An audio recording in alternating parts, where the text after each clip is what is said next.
എല്ലാവർക്കും നമസ്കാരം. ഞാൻ അശ്വിൻ. ഞാൻ കഴിഞ്ഞ വീഡിയോയിൽ തൊട്ടുമുമ്പത്തെ വീഡിയോയിൽ എന്ത് വിഷയത്തെപ്പറ്റി സംസാരിച്ചെന്നറിയാമോ? മറ്റൊന്നുമല്ല, ബസ്സിലൊക്കെ വെച്ച് നടക്കുന്ന ഈ വ്യാജ ലൈംഗിക ആരോപണം ഉണ്ടല്ലോ, ഒരു ട്രെൻഡ് ഉണ്ടല്ലോ, നേരെ വീഡിയോ പിടിച്ചിടുകയാണ്.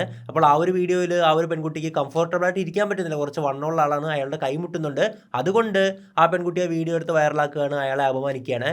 ഇതുമായി ബന്ധപ്പെട്ട് ഞാൻ ഇതിൻ്റെ എല്ലാ വശങ്ങളും പറഞ്ഞായിരുന്നു. എങ്ങനെയാണ് വ്യാജ ലൈംഗിക ആരോപണങ്ങൾ ഒരു പുരുഷനെയും അവൻ്റെ കുടുംബത്തെയും ഒക്കെ മൊത്തത്തിൽ തകർക്കുന്നത്, ഇത് ആത്മഹത്യയിലേക്ക് നയിക്കും, വലിയ പ്രശ്നമാണ്, ഇത് ചെയ്യരുത്, അതിൻ്റെ കംപ്ലീറ്റ് കാര്യങ്ങൾ പറഞ്ഞായിരുന്നു. അതോടൊപ്പം തന്നെ ഒരു ഇൻഫ്ലുവൻസറായിട്ട് വിലസാൻ വേണ്ടിയിട്ട്, ഒരു ക്രിയേറ്ററായിട്ട് റീച്ച് കിട്ടാൻ വേണ്ടിയിട്ട് ഇതുപോലെ ഒരുപാട് പുരുഷന്മാരുടെ ജീവിതം ബലിയാടാക്കുന്ന അത്രത്തോളം മോശപ്പെട്ട, അത്രത്തോളം നീചരായിട്ടുള്ള സ്ത്രീകളുടെ കാര്യങ്ങളും ഒക്കെ തന്നെ നമ്മൾ പറഞ്ഞിട്ടുണ്ടായിരുന്നല്ലേ.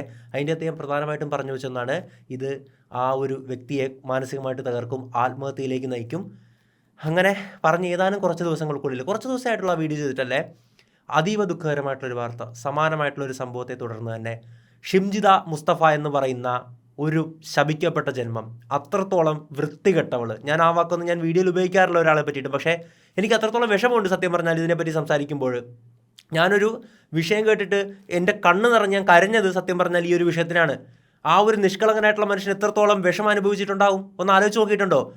ആ ഒരു വീഡിയോ വന്ന് വൈറലാകുകയാണ്, അത് കുറച്ച് മണിക്കൂറുകൾക്കുള്ളിൽ തന്നെ മില്യൺസ് ഓഫ് വ്യൂസ് ഇരിക്കുകയാണ്.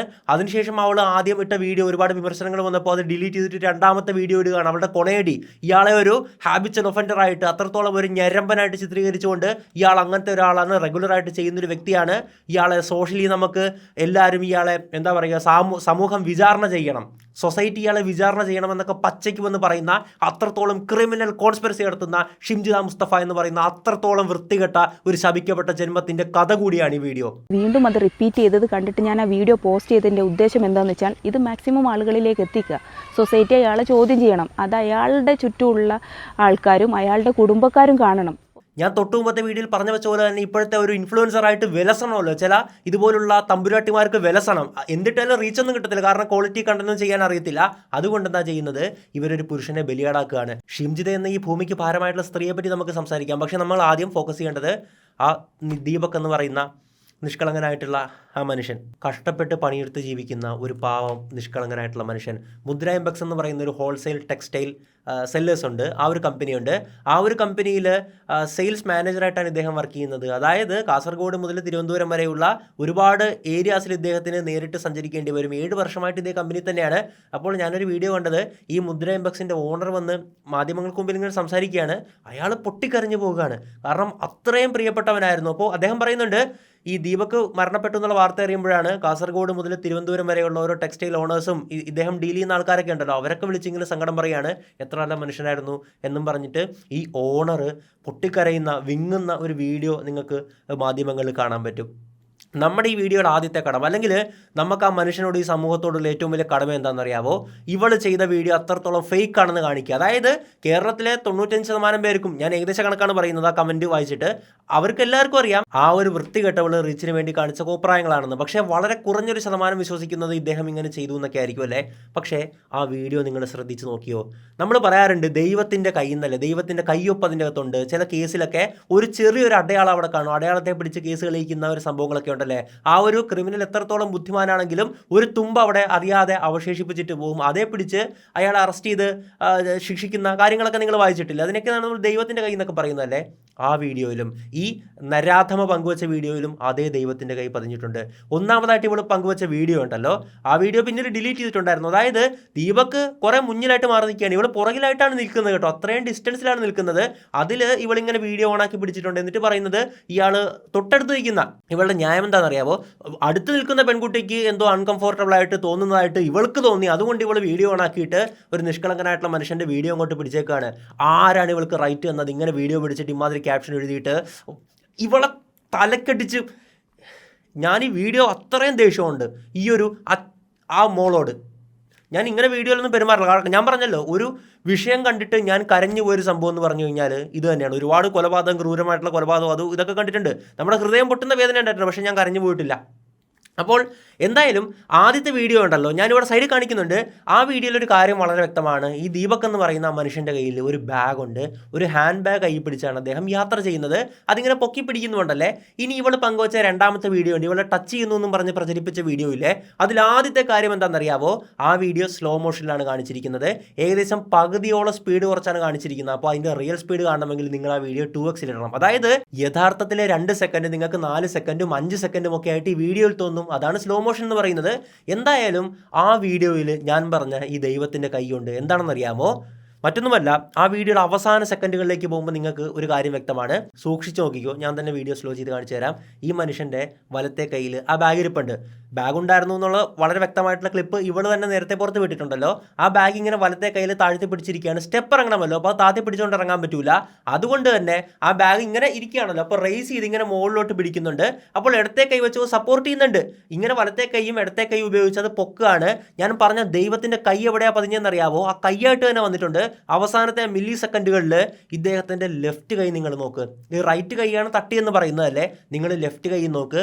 അതേ പൊസിഷനിൽ, അതേ ആംഗിളിൽ, അതേ രീതിയിൽ പുറകോട്ട് തന്നെയാണ് നിൽക്കുന്നത്. അദ്ദേഹം മുമ്പിൽ ബാഗ് ഇങ്ങനെ പിടിക്കുന്നതാണ്.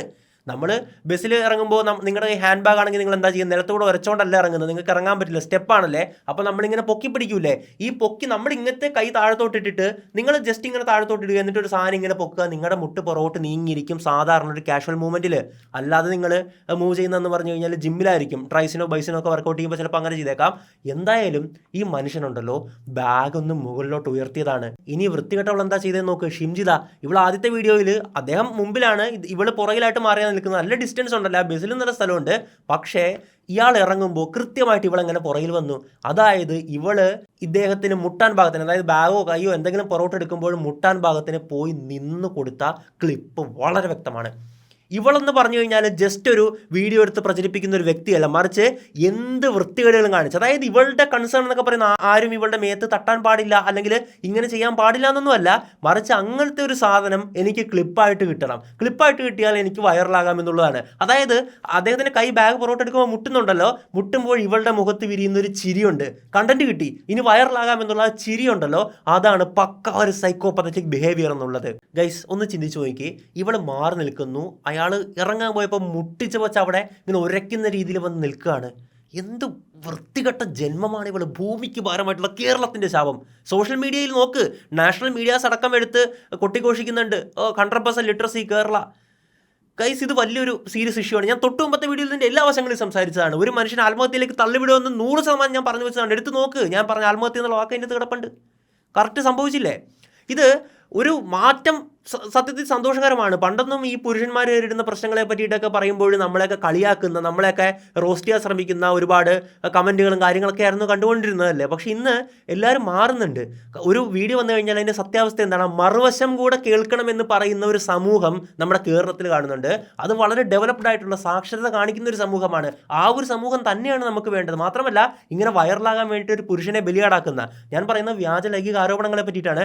അതുപോലെ ബലിയാടാക്കുന്ന സംഭവങ്ങളിൽ ആ ഒരു സ്ത്രീയെ കൃത്യമായിട്ട് വിമർശിക്കുന്ന ഒരു സമൂഹം കൂടെ കേരളത്തിൽ രൂപപ്പെട്ട് വരികയാണെന്ന് അറിഞ്ഞതിൽ അത്യന്തം സന്തോഷമുണ്ട്. ഇനി ഷിംജിത ഉണ്ടല്ലോ, അവൾ ചെയ്തൊരു കാര്യം എന്താണെന്നറിയാവോ? ഈ വീഡിയോ വൈറലായപ്പോൾ ഒരുപാട് വിമർശനങ്ങൾ വരികയാണ്. അതുകൊണ്ട് തന്നെ അവൾ ആ വീഡിയോ മുക്കുകയാണ്. അപ്പോൾ എയറിലായല്ലോ, അതുകൊണ്ട് തന്നെ വീഡിയോ മുക്കിയിട്ട് ഇവളുടെ കൊണയടിച്ചുകൊണ്ടുള്ള ഒരു വീഡിയോ ഇവൾ ഇറക്കുകയാണ്. അതായത് ഇവള് മറ്റേ ബയോയിൽ കൊടുത്തിരിക്കുന്ന കൺസൾട്ടൻറ്റ് സൈക്കോളജിസ്റ്റ്, നീ ഏത് സൈക്കോളജിസ്റ്റാണ് എനിക്കറിയത്തില്ല, നിനക്ക് എവിടുത്തെ ഡിഗ്രി, എന്ത് യോഗ്യത ഉള്ളത്? ഈ ഇപ്പോൾ ഒരു ട്രെൻഡ് ഉണ്ട്, അതായത് 6 മാസത്തെ ഏതെങ്കിലും കോഴ്സ് പഠിച്ചിട്ട് അല്ലെങ്കിൽ 3 മാസത്തെ കോഴ്സ് പഠിച്ചിട്ട് സൈക്കോളജിസ്റ്റാണെന്ന് പറഞ്ഞ് ചമയുന്ന ഒരുപാട്, അതായത് ഏറ്റവും കൂടുതൽ വ്യാജന്മാരുള്ളൊരു മേഖല എന്ന് പറഞ്ഞു കഴിഞ്ഞാൽ ഇപ്പോൾ സൈക്കോളജിസ്റ്റായിട്ട് മാറിയിട്ടുണ്ട്. കൗൺസിലിംഗ് ഒക്കെ ചെയ്യണമെങ്കിൽ അത്രയും വലിയ യോഗ്യതകളും കാര്യങ്ങളും വേണം, അതൊക്കെ മനസ്സിലാക്കണം. അപ്പോൾ എന്തായാലും ഇവിടെ ഒരു സൈക്കോളജിസ്റ്റ് വല്ലൊരു തേങ്ങയല്ല. എന്നിട്ട് എന്തൊക്കെയോ ഈ നെറ്റിൽ നിന്ന് കിട്ടിയ കാര്യങ്ങൾ കൊണ്ട് ഇവൾ അയാളെ പച്ചയ്ക്ക് കീറി ഒട്ടിക്കുകയാണ്. അയാളെ ഒരു ഹാബിച്വൽ ഒഫൻഡറായിട്ട് നിരന്തരം കുറ്റം ചെയ്യുന്ന ഒരു വ്യക്തിയായിട്ട് തന്നെ ചിത്രീകരിക്കുകയാണ്. അത് കൃത്യമായിട്ട് പറയുന്നുണ്ട്. അതായത് അൺട്രീറ്റഡ് ബിഹേവിയർ എന്നൊക്കെ പറഞ്ഞിട്ട് ഇവൾ കുറേ ഇംഗ്ലീഷ് ഡയലോഗ്, ഇംഗ്ലീഷ് പറയാൻ പോലും മര്യാദയ്ക്ക് അറിയത്തില്ല. ChatGPT നോക്കി എന്തോ വായിച്ച് പറയുകയാണ് ഇവൾ. അത്രയും പച്ചയ്ക്ക് പറയുകയാണ് ഒരു ഹാബിച്വൽ ഒഫൻഡറായിട്ട് ഇയാൾ നിരന്തരം ചെയ്യുന്ന ഒരാളാണ്. നിരന്തരം ചെയ്യുന്നതുകൊണ്ടാണ് ആദ്യത്തെ വീഡിയോ എടുത്തിട്ടും ഇയാൾക്കൊരു കൂസലുമില്ലാതെ നിൽക്കുന്നത്. കാരണം വീഡിയോ എടുത്തിട്ട് അയാൾക്ക് കൂസലില്ല, കാരണം അയാളൊന്നും ചെയ്യുന്നില്ല. അപ്പോൾ അയാൾ ഓർക്കുന്ന ഏതൊരു പെൺകുട്ടി ബസ്സിൽ യാത്ര ചെയ്യുന്ന വീഡിയോ എടുക്കുന്നു. അയാൾ പിന്നെ എന്തിനാണ്, അയാൾ പിന്നെ നിന്ന് പരുങ്ങണോ പിന്നെ നിന്നെ കണ്ടിട്ട്? ചിന്തിച്ച് നോക്ക്. അപ്പോൾ ഈ ഒരു പെണ്ണുണ്ടല്ലോ ആ വീഡിയോയിൽ ഇങ്ങനെ പറഞ്ഞു വെക്കുകയാണ്. എന്നിട്ട് കുറേ ഇയാളെ മുദ്ര കുത്തിയിട്ട് വെറും പൊട്ടത്തരങ്ങളും വെറും പറഞ്ഞുകൊണ്ട് ഇയാളെ അമ്മാതിരി രീതിയിൽ മുദ്ര കുത്തി ഒരു ഏറ്റവും വലിയ റേപ്പിസ്റ്റാക്കി മാറ്റുകയാണ്. ഒന്ന് ആലോചിച്ച് നോക്കുക, ഇവൾക്ക് ഇയാളെ അറിയത്തില്ല, കുറച്ച് മിനിറ്റുകൾ കണ്ടത് മാത്രമേ ഉള്ളല്ലേ, എന്നിട്ട് ഇവൾ ഇങ്ങനെ ചെയ്യുകയാണ്. സൈക്കോളജിസ്റ്റിൻ്റെ അല്ലെങ്കിൽ ഒരു സൈക്കോളജിയുടെ ബേസിക് പ്രിൻസിപ്പൾ എന്താണെന്നറിയാമോ? ഒരാളെ കണ്ട ഉടനെ നമുക്കൊന്നും ജഡ്ജ് ചെയ്യാൻ പറ്റില്ല എന്നുള്ളത്. ഇനി നമ്മൾ മനസ്സിലാക്കേണ്ടത് ഈവൻ ക്ലിനിക്കൽ സൈക്കോളജിസ്റ്റുകളുണ്ടല്ലോ, അതായത് ഒരു MSc കോഴ്സും പഠിച്ചു കഴിഞ്ഞിട്ട് പിന്നെ MPhilലും ചെയ്തിട്ട് റീഹാബിലിറ്റേഷൻ കൗൺസിലിൻ്റെ അംഗീകാരം വേണം. 2 വർഷത്തോളം എവിടെയെങ്കിലും വർക്ക് ചെയ്യണം, എന്നിട്ട് റീഹാബിലിറ്റേഷൻ കൗൺസിൽ ഓഫ് ഇന്ത്യയുടെ അംഗീകാരം ഉണ്ടെങ്കിൽ മാത്രമേ ക്ലിനിക്കൽ സൈക്കോളജിസ്റ്റ് ആകത്തുള്ളൂ അല്ലേ. ഈവൻ ക്ലിനിക്കൽ സൈക്കോളജിസ്റ്റുകൾക്ക് പോലും ഒരു വ്യക്തിക്ക് ഇന്ന പ്രശ്നമുണ്ടെന്ന് പറയണമെങ്കിൽ അവരെ കൃത്യമായിട്ട് കൺസൾട്ട് ചെയ്ത് അവരുടെ പ്രശ്നങ്ങളൊക്കെ കേട്ട് കാര്യങ്ങളൊക്കെ മനസ്സിലാക്കിയ ശേഷം മാത്രമേ അവർ പോലും ഒരു കൺക്ലൂഷനിൽ എത്തത്തുള്ളൂ. ഓക്കെ, ഇന്നൊരാൾക്ക് OCD ഉണ്ട് അല്ലെങ്കിൽ ഡിപ്രഷൻ ഉണ്ട് എന്നൊക്കെ. ഇവള് കുറച്ച് മിനിറ്റുകൾക്കുള്ളിൽ കണ്ടിട്ട് അവളുടെ തൊലിഞ്ഞ വീഡിയോ ഇട്ടിട്ട് ഇത് പറയുകയാണ് ഇയാൾ ഒരു റേപ്പിസ്റ്റ് പോലെയാണ്, സ്ഥിരമായിട്ട് ഇത് ചെയ്യുന്നൊരു വ്യക്തിയാണെന്നുള്ളത്. എന്ത് ഒന്ന് ആലോചിച്ച് നോക്കിയേ. അത്രയും ദേഷ്യമുണ്ട് എനിക്ക് ഇവളോട്, വലിച്ച് കീറാനുള്ള ദേഷ്യമുണ്ട് സത്യം പറഞ്ഞാൽ. ഇനി അടുത്തൊരു കാര്യം പറയുവാണെങ്കിൽ ഇവിടുത്തെ നിയമവ്യവസ്ഥ എൻ്റെ പൊന്നോ നമിച്ച്.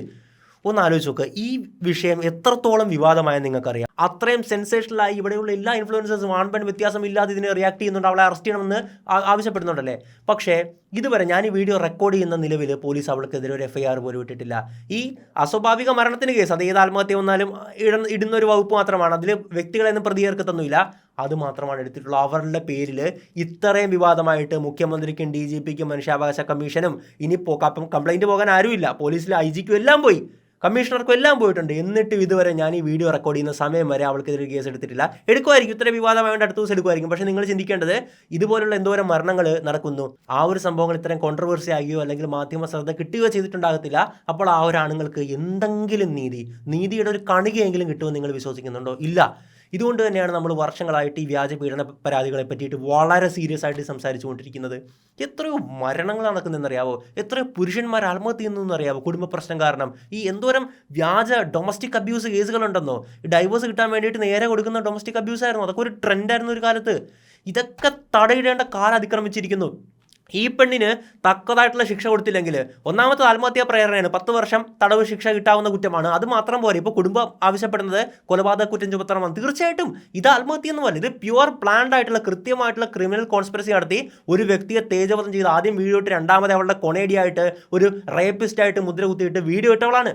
കൊലപാതക കുറ്റം തന്നെ ചുമത്തി ഇവളെ അറസ്റ്റ് ചെയ്ത് ഇവൾക്ക് പരമാവധി ശിക്ഷ കൊടുത്തില്ലെങ്കിൽ അത് നമ്മുടെ സമൂഹത്തിന് കൊടുക്കുന്ന ഒരു റോങ് മെസ്സേജാണ്. ആ കോടതി ജഡ്ജി കൃത്യമായിട്ട് ഇടപെടണം. ഇനി ഒരു കാര്യം പറഞ്ഞോട്ടെ, പണ്ട് ഞാനൊരു വീഡിയോയിൽ പറഞ്ഞൊരു പോസ്റ്റാണ്, അതായത് വ്യാജ പീഡന പരാതിയിൽ നിന്ന് സാധാരണക്കാർക്ക് പോലുമല്ല ജഡ്ജിമാർക്ക് പോലും രക്ഷയില്ല. പണ്ട് എൻ്റെ നാടായിട്ടുള്ള ചേർത്തല മുനിസിപ്പൽ കോടതിയിലൊക്കെ ജഡ്ജിയായിട്ടിരുന്നിട്ടുള്ളൊരു ജഡ്ജിയുണ്ട്, സുദീപ്. അപ്പോൾ അദ്ദേഹം ഇട്ടൊരു പോസ്റ്റുണ്ട്. അദ്ദേഹം 12 വർഷങ്ങൾക്ക് മുമ്പ് തിരുവനന്തപുരത്ത് നിന്ന് ചേർത്തലയിലേക്കുള്ള നേത്രാവതി ട്രെയിനിൽ യാത്ര ചെയ്യുകയാണ്, സ്ലീപ്പർ കോച്ചാണ്. അപ്പോൾ അവിടുത്തെ ഫാൻ വർക്ക് ചെയ്യുന്നില്ല. അപ്പോൾ TTR വന്നപ്പോൾ ആ ഒരു പിള്ളേർ പറഞ്ഞു ഫാൻ വർക്ക് ചെയ്യുന്നില്ല, അങ്ങനെയാണ് ഇങ്ങനെയാണ്, ഇത് വർക്ക് ചെയ്ത് റെഡിയാക്കി തന്നെ എന്ന് പറയുമ്പോൾ TTRായിട്ട് തർക്കമാകുകയാണ്. ഈ ജഡ്ജിയായിട്ടുള്ള റിട്ടയേർഡ് ജഡ്ജിയായിട്ടുള്ള സുദീപ് ഇടപെടുകയാണ്. അപ്പോൾ മൊത്തം പ്രശ്നമായി. താനാരാന്നും പറഞ്ഞിട്ട് വിഷയമായി. TTR ഉടനെ പോലീസിനെ വിളിച്ച്, പോലീസ് സ്ക്വാഡുമായിട്ടായിരുന്നു വന്നിട്ടുണ്ടായിരുന്നത്. അപ്പോൾ ഈ സുദീപും ഈ സ്ക്വാഡിനോട് തർക്കിച്ചു. അങ്ങനെ സ്ക്വാഡ് പറഞ്ഞ പരാതി എന്താണെന്നറിയാമോ? ഈ സ്ക്വാഡിലുണ്ടായിരുന്ന വനിതാ ഉദ്യോഗസ്ഥയോട് ഈ സുദീപ് മോശമായിട്ട് പെരുമാറിയെന്ന്, സ്ത്രീത്വത്തെ അപമാനിച്ചു. അതായത് ഒരു ലൈംഗിക അതിക്രമം പോലെ അവർ വരുത്തി തീർക്കാൻ ശ്രമിക്കുകയാണ്. അതിനുശേഷമാണ് ഇയാൾ ജഡ്ജാണെന്നൊക്കെ അറിഞ്ഞത്. പിന്നെ കാല് പിടിച്ച് മാപ്പൊക്കെ പറഞ്ഞു. ഒന്ന് ആലോചിച്ച് നോക്കിയേ, ഒരു ജഡ്ജിക്ക് പോലും ഇവിടെ രക്ഷയില്ല. നിങ്ങളെല്ലാവരും നമ്മൾ ആണുങ്ങൾ മാത്രമല്ല ഇതിനെപ്പറ്റി സംസാരിക്കേണ്ടത്, ദയവായിട്ട് സ്ത്രീജനങ്ങൾ ഇതിനെപ്പറ്റി സംസാരിക്കുക. നിങ്ങളുടെ വീട്ടിലും പുരുഷന്മാരൊന്നും ഇരിക്കത്തില്ലല്ലോ. നിങ്ങൾക്കൊരു അച്ഛനില്ലാതെ എന്തായാലും നമ്മളാരും ഭൂമിയിലേക്ക് വരത്തില്ല. നിങ്ങൾക്ക് അച്ഛൻ കാണും, സഹോദരൻ കാണും, മകൻ കാണും, ഭർത്താവ് ഉണ്ടാവും. ഇവരെല്ലാം ഉണ്ടല്ലോ ഈ ദീപക്കിൻ്റെ അവസ്ഥയിൽ എത്തപ്പെടാൻ വലിയ പാടൊന്നുമില്ല. അവരുടെ ഒരു 30 സെക്കൻഡ് ഇതുപോലെ വന്നു കഴിഞ്ഞാൽ തീരാവുന്നതേ ഉള്ളൂ അവരുടെയും കാര്യങ്ങൾ. അതായത് നമ്മുടെ സമൂഹത്തിലെ ആണുങ്ങൾ എന്ന് പറയുന്നത് ഈ ഒരു ഭീകരമായിട്ടുള്ള അവസ്ഥയിൽ അത്രത്തോളം വേണറബിൾ ആയിട്ട് തന്നെയാണ് ജീവിക്കുന്നത്. ജസ്റ്റ് ഒരു റീൽ എടുത്തുകൊണ്ട് ഏതൊരാണിൻ്റെയും ജീവിതം നശിപ്പിക്കാം. പ്രത്യേകിച്ച് ബസ്സിലാണ്. കാരണം ബസ്സിൽ ഇവളൊക്കെ എന്താ ചിന്തിക്കുന്നത്? ഒരു തിരക്കുള്ള ബസ്സിൽ കയറിയിട്ട് ഇറങ്ങുന്നത് വരെ ആരും ദേഹത്ത് മുട്ടാൻ പാടില്ലെന്നോ?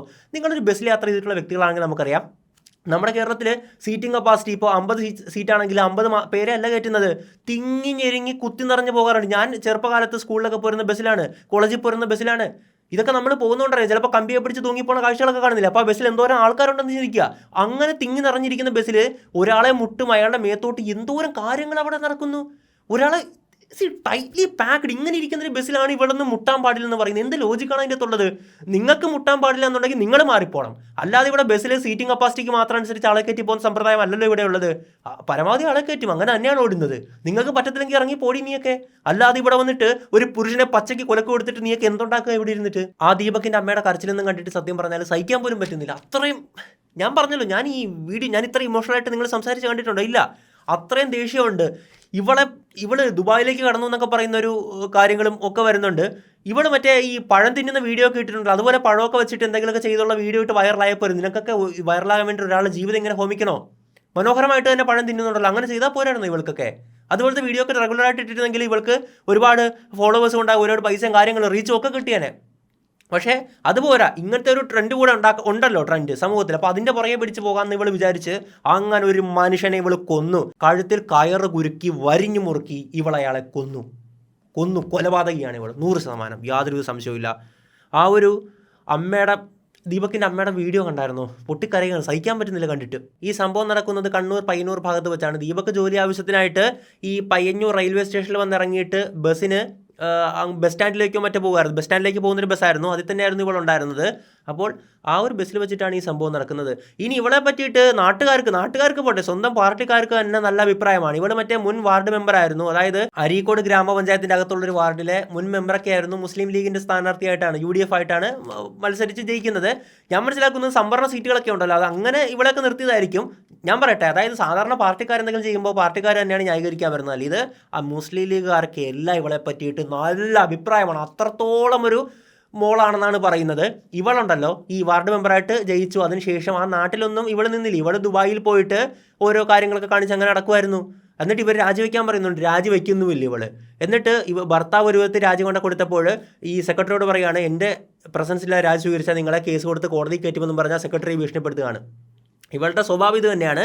അങ്ങനെ ഇവൾ അവിടെ നിന്ന് ഒരുപാട് വീഡിയോസ് ഇടുകയാണ്. അപ്പോൾ ഇവർക്കെതിരെയൊക്കെ ആയിട്ട് അങ്ങനെ മൊത്തം നാട്ടിലും ഒക്കെ ഇവൾക്ക് നല്ല പേരാണ്. ഇവളുടെ ഭർത്താവുമായിട്ട് പിരിഞ്ഞാണ് താമസിക്കുന്നത്. എൻ്റെ പൊന്നു മനുഷ്യ, നിങ്ങൾ രക്ഷപ്പെട്ടു, നിങ്ങൾ ജീവനം കൊണ്ട് ഓടിയതാണെന്ന് ഞാൻ മനസ്സിലാക്കുന്നു. ഇവളെ പോലുള്ളവരുടെയൊക്കെ കൂട്ടത്തിൽ താമസിച്ചാണല്ലോ സ്വന്തം ഭർത്താവ് പോലും ഇവൾ വൈറലാകാൻ വേണ്ടിയിട്ട് നിങ്ങൾ വരെ അവളെ പീഡിപ്പിക്കുന്നു എന്ന് പറഞ്ഞിട്ട്, ചിലപ്പോൾ നിങ്ങൾ ആ സ്നേഹം കൊണ്ട് ഒന്ന് തോളത്ത് കഴിയിട്ടതായിരിക്കുമല്ലേ, അതുവരെ റീലെടുത്തിട്ട് നാളെ പീഡിപ്പിക്കുന്നു, എൻ്റെ അനുവാദമില്ലാതെ എന്നെ ഒരു തൊടുന്നു എന്നും പറഞ്ഞിട്ട് വീഡിയോ ഇട്ട് നിങ്ങളെ വരെ അവൾ പൂട്ടും. അത്രയും ഒരു മോശപ്പെട്ട വ്യക്തി, കേരളത്തിൻ്റെ ശാപം. ഇവളൊക്കെ ഉണ്ടല്ലോ നരകിച്ച് തന്നെ ചാകത്തേ ഉള്ളൂ. ഒരു കാര്യം കൂടി ഞാൻ പറഞ്ഞു വയ്ക്കാൻ ആഗ്രഹിക്കുകയാണ്. അതായത് കോടതി അല്ലെങ്കിൽ കേസൊന്നും എടുക്കത്തില്ലായിരിക്കാം ചിലപ്പോൾ, അല്ലെങ്കിൽ കേസ് എടുത്തു കഴിഞ്ഞാൽ ഇവളെ വലിയ കാര്യമായിട്ടൊന്നും ചെയ്യത്തില്ലായിരിക്കാം. പക്ഷെ അതിനേക്കാളും വലിയ ശിക്ഷ എന്താണെന്നറിയാവോ? ഈ കേരള ജനത ഉള്ളിടത്തോളം കാലം വരെ ഇത് അവരുടെ മനസ്സിൽ നിന്നുമായില്ല. ഇതറിഞ്ഞ ആരും നിന്നെ മറക്കത്തില്ല.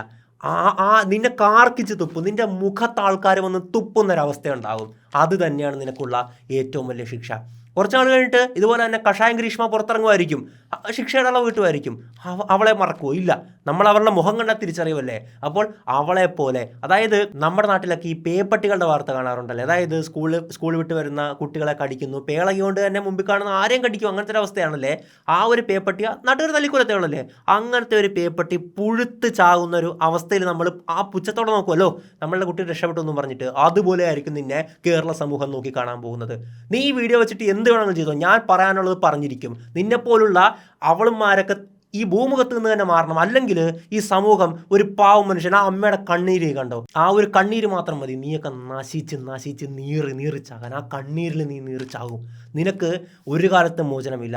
ഇവിടുത്തെ നിയമവ്യവസ്ഥ ഞാൻ പണ്ടേ പറഞ്ഞിട്ടുണ്ട്, ഒരുപാട് പാവാട നിയമങ്ങളുള്ള സംഭവമാണെന്നല്ലേ. സ്ത്രീകൾ എന്ത് കുറ്റം ചെയ്ത് കഴിഞ്ഞാലും ഒന്നാലോചിച്ചു, ഇത്രയും വിവാദമായിട്ട് ഇതുവരെ മേ ബി നാളെയോ മറ്റന്നാളോ FIR ഇടുമായിരിക്കാം. ഇപ്പോൾ മനുഷ്യാവകാശ കമ്മീഷൻ ഇടപെട്ടിട്ടുണ്ട്, എന്നിട്ട് DIGയോട് റിപ്പോർട്ട് തേടിയിട്ടുണ്ട്. റിപ്പോർട്ടെന്ന് പറഞ്ഞാൽ മനുഷ്യാവകാശ കമ്മീഷൻ റിപ്പോർട്ട് കൊടുക്കണമെന്നാണ്, കേസ് എടുക്കണമെന്നല്ല.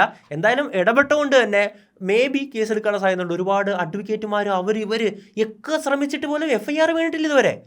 അത് തന്നെയാണ് ഞാൻ പറയുന്നത്, ഇവിടുത്തെ നിയമങ്ങളിൽ പ്രശ്നമുണ്ട്. സ്ത്രീകളെ സംരക്ഷിക്കാനുള്ള നിയമം നല്ലത് തന്നെയാണ്, കാരണം സ്ത്രീകൾ ഒരുപാട് അതിക്രമങ്ങൾക്കിരയാകുന്നു, തീർച്ചയായിട്ടും അതിന് ഞാനെതിരില്ല. പക്ഷേ അത് ദുരുപയോഗം ചെയ്യുന്നവർക്ക് കൃത്യമായിട്ടുള്ള ശിക്ഷ കൊടുക്കാൻ സാധിച്ചിട്ടില്ലെങ്കിൽ, അല്ലെങ്കിൽ അതിനെ നിസ്സാരവൽക്കരിച്ച് കണ്ടു കഴിഞ്ഞാൽ അത് നയിക്കാൻ പോകുന്നത് വലിയൊരു പ്രശ്നത്തിലേക്കായിരിക്കും. പിന്നെ ഇവളെ പോലുള്ളവരെ ഏറ്റവും ദോഷം ചെയ്യുന്ന ആർക്കെന്നറിയാവോ? പുരുഷന്മാർക്ക് മാത്രമാണോ? അല്ല, സ്ത്രീകൾക്ക് തന്നെയാണ്. നാളെ ഇനിയൊരു ശരിക്കുള്ള സംഭവം, അതായത് നമ്മൾ ഒന്നാലോചിച്ച് നോക്ക്, ഒരുപാട് ബസ്സിൽ വെച്ചിട്ടുള്ള ഈ സ്ത്രീകളെ അല്ലെങ്കിൽ പെൺകുട്ടികളെ ആക്രമിക്കുന്ന വീഡിയോയുടെ റിയൽ ഫുട്ടേജുകൾ വന്നിട്ടുണ്ട്. ഒരു കമൻറ്റെങ്കിലും ആ പെൺകുട്ടിക്കെതിരായിട്ട് നിങ്ങൾ കണ്ടിട്ടുണ്ടോ? ഇല്ല. അവൻ്റെ ചെള്ളയടിച്ച് പൊളിക്കണമെന്നുള്ള കമൻറ്റ് മാത്രമല്ലേ ഉള്ളൂ. കേരള സമൂഹം പ്രബുദ്ധരാണ്. അതായത് യഥാർത്ഥത്തിൽ അങ്ങനത്തെ ഒരു സംഭവം സംഭവിച്ച കാര്യം ആ വീഡിയോയിലുണ്ടെങ്കിൽ ആ പെൺകുട്ടിയെ 100% സപ്പോർട്ട് ചെയ്യും. ഒറ്റ കമൻറ്റ് പോലും എഗെയിൻസ്റ്റ് കാണത്തില്ലല്ലോ. പക്ഷേ ഇവളെന്താണ് ചെയ്തത്? റീച്ചിന് വേണ്ടിയിട്ട് ആ ട്രെൻഡ് ഫോളോ ചെയ്ത് നിരപരാധിയായിട്ടുള്ളൊരു വ്യക്തിയെ ബലിയാടാക്കി കൊന്നു. എന്താ ചെയ്യേണ്ടതെന്നറിയാവോ? ആ ദീപക് എന്ന് പറയുന്ന വ്യക്തിയുടെ ഭൗതിക ശരീരം ഇവളുടെ വീട്ടിൽ പൊതുദർശനത്തിന് വെക്കണമായിരുന്നു. എനിക്ക് ആ മനുഷ്യൻ്റെ മുഖം മനസ്സിൽ നിന്ന് പോകുന്നില്ല. ആ നിഷ്കളങ്കമായിട്ടുള്ള ചിരിയോടെ എത്രത്തോളം മാനസിക സംഘർഷമായിരിക്കും അന്ന് രാത്രി അനുഭവിച്ചിട്ടുണ്ടാകുക. താൻ ജോലി കഴിഞ്ഞിട്ട് വീട്ടിലെത്തി അച്ഛനും അമ്മയൊക്കെ കണ്ട് എന്തെങ്കിലുമൊക്കെ കുശലമൊക്കെ പറഞ്ഞിരിക്കുന്ന നേരത്ത് കേരള സമൂഹം തന്നെ ഒരു റേപ്പിസ്റ്റായിട്ട് ചിത്രീകരിക്കുന്ന അല്ലെങ്കിൽ ആഘോഷിക്കുന്ന ഒരു അവസ്ഥ ചിന്തിക്കാൻ പറ്റൂല്ല. നിങ്ങൾ പലരും ചോദിക്കാറുണ്ടല്ല, അയാൾ നിരപരാധിയാണെങ്കിൽ പിന്നെ എന്തിനാ ചെയ്തതെന്ന്. എൻ്റെ പൊന്നു സുഹൃത്തെ, മനുഷ്യനാണ്. അത്രയും വലിയൊരു പ്രശ്നമൊക്കെ ഉണ്ടെന്ന് പറഞ്ഞു കഴിഞ്ഞാൽ ആരും അങ്ങനെയൊക്കെ ചെയ്യാൻ ചിലപ്പോൾ നമ്മുടെ മനുഷ്യൻ്റെ കൺട്രോൾ നമുക്കറിയില്ല. മറ്റൊരാളുടെ മനസ്സെങ്ങനെയാണ്. നിങ്ങൾ പറയുന്ന പോലെയൊന്നും അല്ല കാര്യങ്ങൾ. അപ്പോൾ എന്ത് പ്രശ്നത്തിലൂടെ ആയിരിക്കും ആ ഒരു പാവ മനുഷ്യൻ കടന്നു പോയിട്ടുണ്ടായിരുന്നത്. അതാണ് എന്നെ ഏറ്റവും കൂടുതൽ വേട്ടയാടിയത്. അദ്ദേഹത്തിൻ്റെ മുഖം ഉണ്ടല്ലോ, നിഷ്കളങ്കമായിട്ടുള്ള മുഖം മനസ്സിൽ നിന്ന് പോകുന്നില്ല. അത്രയും വിഷമമുണ്ട് ഞാൻ ഇതിനെപ്പറ്റി സംസാരിക്കുമ്പോൾ.